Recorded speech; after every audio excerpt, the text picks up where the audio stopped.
Welcome to the base of Box Hill. First of all, I hope you had a great Christmas. Now, I've got a little story to tell you. And it all starts from the River Mole, which you see in front of me. I hope you had a great Christmas, by the way. This started in the year 2013 as one of the biggest Christmas floods ever. So, let's have a look at where it all began. As you see, the river here is flowing quite fast, and it is up higher than usual, and it's the 31st of December today. But in the year 2013, catastrophe struck. The River Mole flooded, and it didn't just flood. It came up at the highest anybody had ever seen it, and I'm going to show you exactly how far that river came up. Over the years, there's been a question that I've been trying to fathom out, and it was relatively simple really, of why the river came up so high. But when I say came up, you will be absolutely amazed. So let's go back in time to the 22nd of December 2013.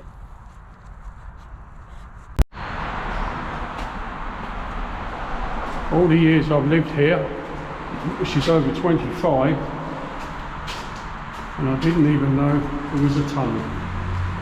But then I've never walked with this cart before.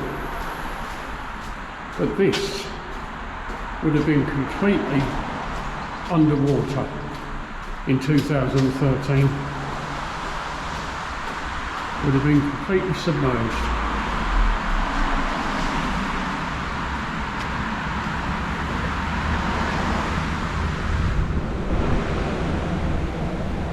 We're going to have a look at the stepping stones, and as we walk back you will see the immense size of the flood that we had that year, and you just won't believe it. Never seen so much water. Quite incredible. Oh, that was a little discovery.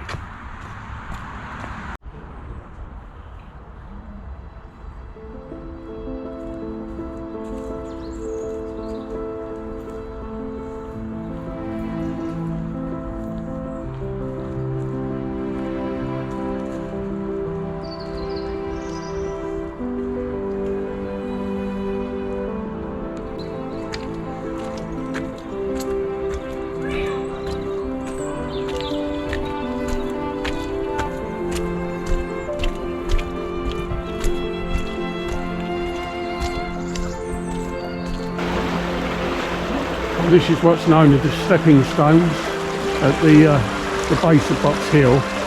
Normally, where these stones, there's hexagon shaped stones here that you can walk across. But as you can see, the river's flooded, so there's no chance of that.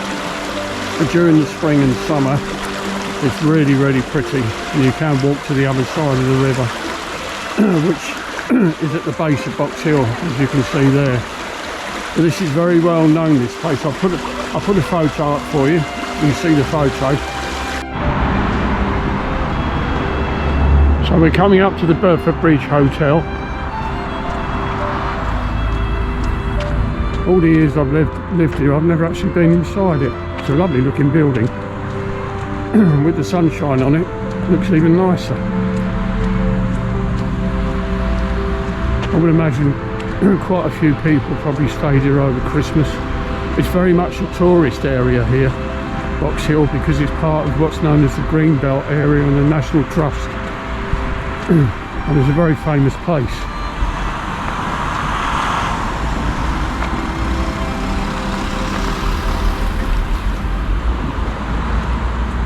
But back in 2013, this would have been a totally different story altogether. This is a clue to one of the reasons it flooded so badly. This is known as Riker's Cafe at the bottom of Box Hill, and if you like a good coffee and a burger, I thoroughly recommend it. I used to come here in the 70s on my motorbike, and this car park used to be full of motorbikes.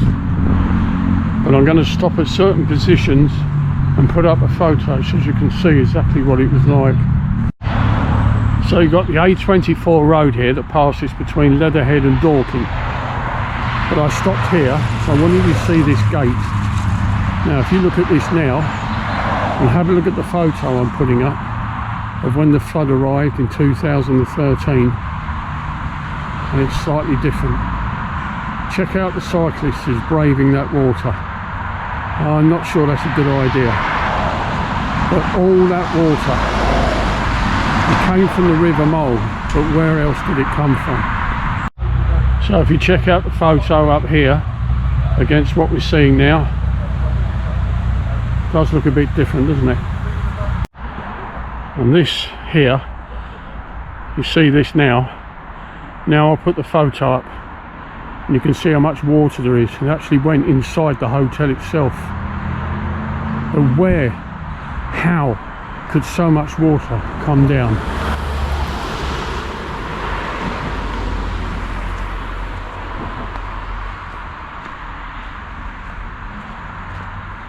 This car park opposite the hotel, again another photo, so much water. And I'm going to explain to you the reason why.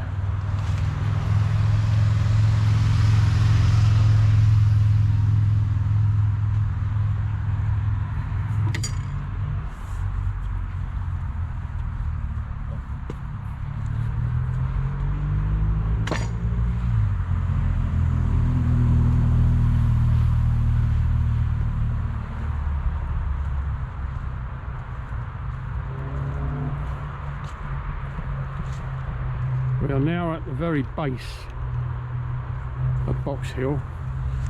I'm not climbing up that. I can, but it's still Christmas week and I'm not doing that. But look very carefully at the ground and you will see that the ground here is full of chalk. There's a great deal of chalk and limestone, and that's a very steep climb.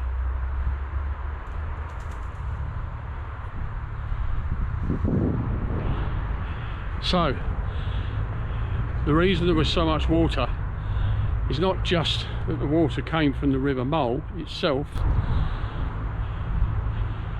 but the water came straight off the top of the hill.